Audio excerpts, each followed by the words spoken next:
Hello everyone, this is Honora and welcome back to Chaos Zero Nightmare. Today we get a new update, the last chapter of season 1 just dropped, and together with the new content, right, new story, new great lift, whatever, we got a new banner. And this is the first time we got a seasonal unit, both from the combatant and for the partner. What is seasonal? Seasonal is basically limited unit. This unit will not be included in the standard pool after the periods of the banner end. Unlike the previous 3 banner we have, right? Haru, Yuki, Chizuru, those are standard unit. So after their rate up end, they're gonna go into the standard pool together with everyone else. But these are seasonal, so they will not join the standard pool right in this one, right?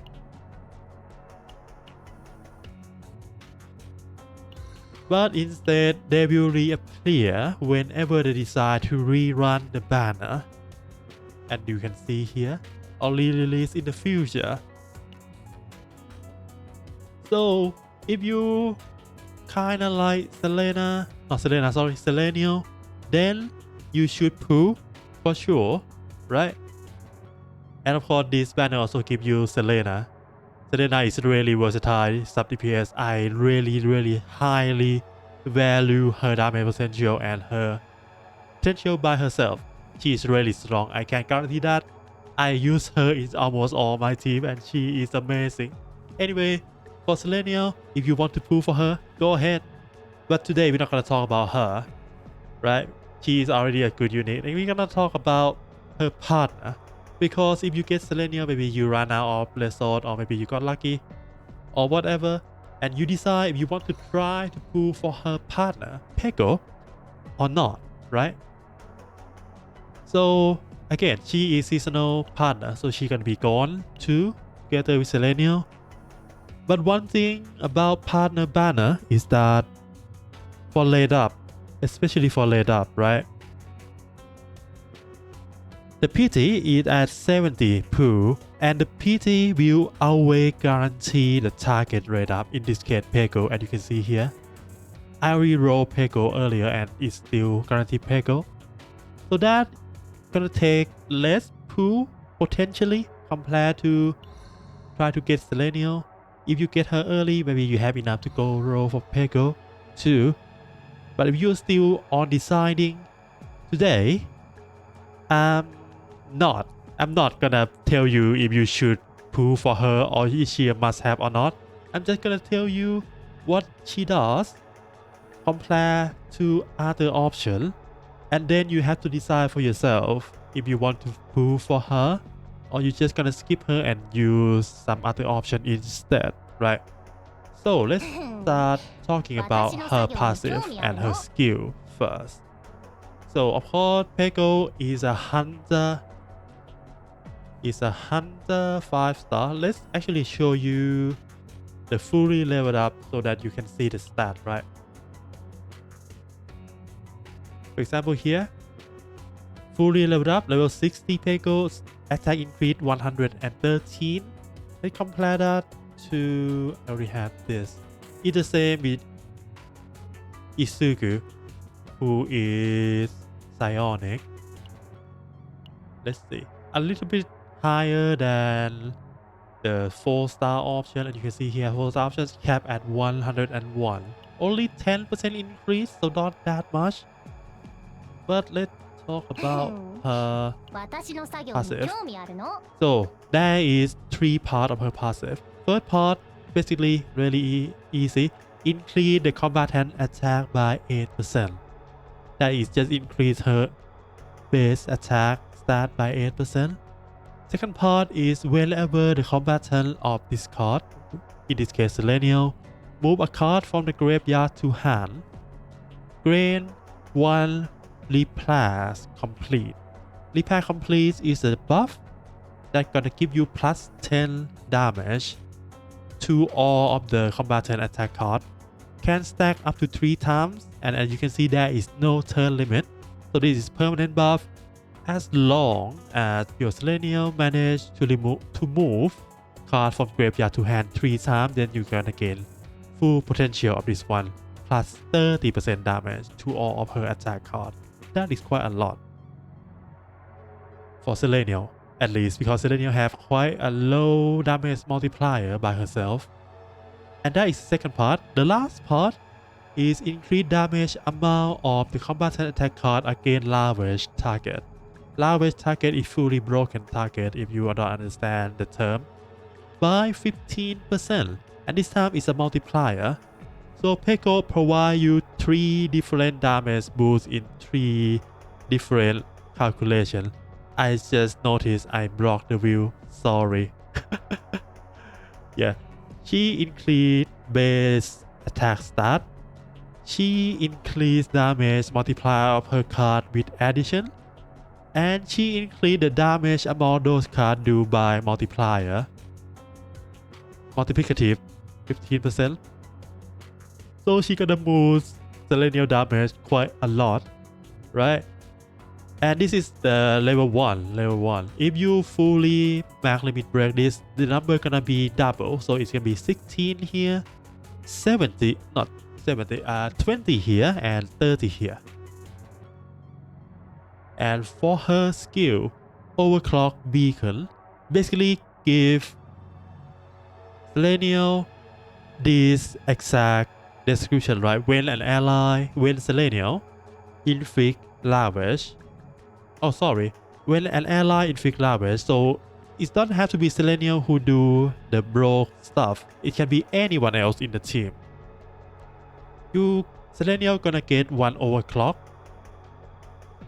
I can only trigger 1 per turn, and overclock is a buff plus say 25% critical chance for 1 turn.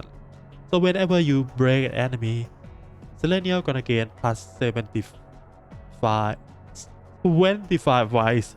I keep saying 70, I'm sorry. 25% crit chance. And with Selenium own kit, this gonna happen really frequently.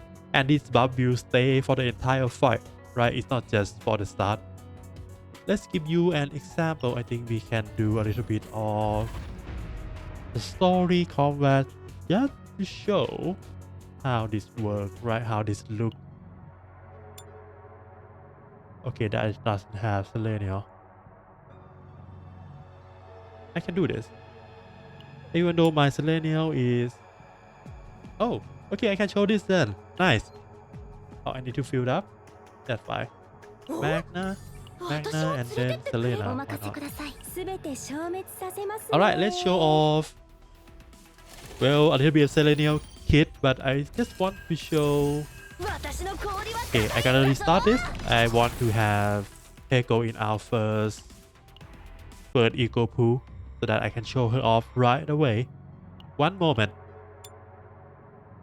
This might take a few tries, but shouldn't be that long.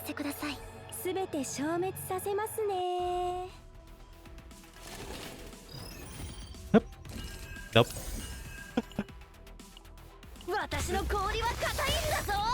If the next one doesn't have Peko, then I gonna just cut and we gonna resume whenever I find Peko, alright? For now, bear with me. I don't want to cut yet. I don't want to edit this. Hup. Nope. Alright, one moment. Alright, we are back. I'm so dumb, I just need to remove partner from Selena and Magna is gonna roll Peko really easy. Alright, the first wave shouldn't be that much effect here, so we just can do whatever. Okay, now as you can see here, right now we don't have any buff for Selenium except afterglow. So after we use Peko, right? Then Selenium gonna get a new passive. Basically, when ally inflict ravage, 1 overclock for 1 turn. And let's try to do that. One moment. Yeah, let's try break this guy. Right, it's break, so basically it's ravage, right? And now As you can see here, Selenia will gain overclock, 50% crit chance for one turn. So now let's end this turn by just play off this, right?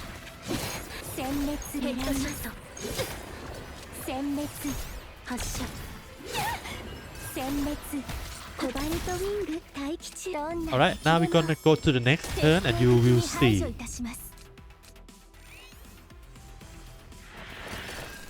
that we lost overclock now, but overclock beacon is still here. So if we can break enemy this turn, then everything will be fine.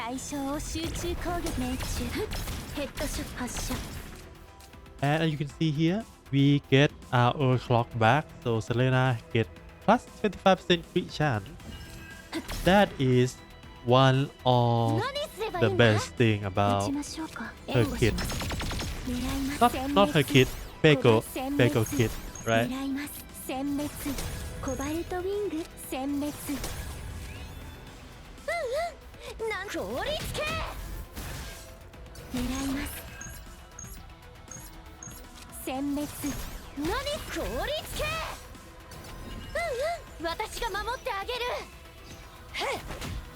And that basically all Peko does, right? She boosts a lot of damage, and her eco skill is really good as an early eco skill to use at the start of battle. So now we done with Peko. Let's look at other option for Hunter. Actually no, we're gonna go to Agent Collection, Partner, and then look at Hunter. Currently we have 8, 7 I can't count 7 Hunter Partner. 4 of them are 5-star, 2 4-star and 1 3-star. Start with 3-star Yuri. She have the base stat increase, right? And her passive is when at the first shuffle. So basically after the first time you cycle to your deck, the attack combatant gonna increase damage deal by 8%.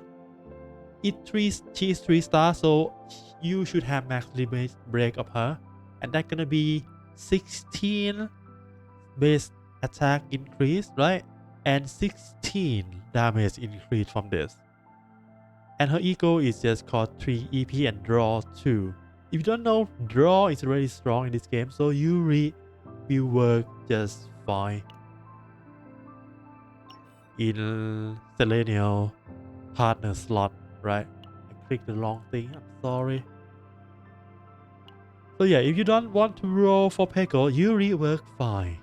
Next, Karate. A little bit more base stat, but Karate doesn't have increased base attack passive, right? Her first line is on the first turn one of the attack card in your hand of Selenial, you have increased damage by 10%. And whenever a combatant generate a card, attack of the attack card will increase damage by 10%. At max, limit break gonna be 20% and 20%. And for the ego, for the first turn, increase damage of all the cards generate of Selenial by 20%. That only apply to homing laser, so it's not that useful compared to Yuri. So if we compare the two, your choice. Do you want to use Karate instead of Yuri or not? Next is A card, large 4-star. First line is already completely useless for Selenial. Damage of combatant bullet card increased by 10%. Homing laser is not a bullet. There is no bullet tag in that. Bullet is only applied to Lenore and Luke. And the second line is whenever combatant land their first critical hit, the bullet damage also increased by another 12%. So this is also useless for Selenial because we have no bullet card. So A card, absolutely don't use A card for Selenial. No, don't do that. Alright, and let's look at our 3 5-star option. We have Kiara, who pair with Lenore, Janet, who pair with Luke, and Celitia is a battle pass 5 star. So let's look at her first. Celitia increased the critical chance of combatant attack card by 8%. And her second line is whenever the combatant deal critical hit plus 3 critical damage stacked up to 5 times, and this is permanent, so plus 15 critical damage. And her eco skill is just a little bit of damage and 2 stack of vulnerability. Right, not that good for Selenium if I would say, right? Because Selenium do a lot of attacks, so vulnerable will be eat up really easily. Selenium is more about doing a lot of attack with considerable amount of damage for a lot of time instead of doing a big hit that gonna gain a lot of benefit from vulnerable. Yeah. Kiara. I don't need to talk about Janet, right? Janet mostly just buff bullets, so that is not good at all. And Kiara is also not good. So yeah, either you go for Peko or you go for these 2 options, right? Karate or Yuri. That is my recommendation for all 3 cards that you can use for Selenium. If you can, Peko is look really good. Look really good. Right. And that is basically all for me today. I hope you have more information about Peko now, and maybe you want to try to root for her. Or maybe not. You might just be fine with using Yuri, our 3-star hunter partner instead. That's fine, that's totally fine. I'm just here to tell you what I know about Peko and what is her use case, right? Anyway, that is all for me today. I hope you have fun playing video game. Good luck with your gacha pool, and see you again next time. For now, bye bye.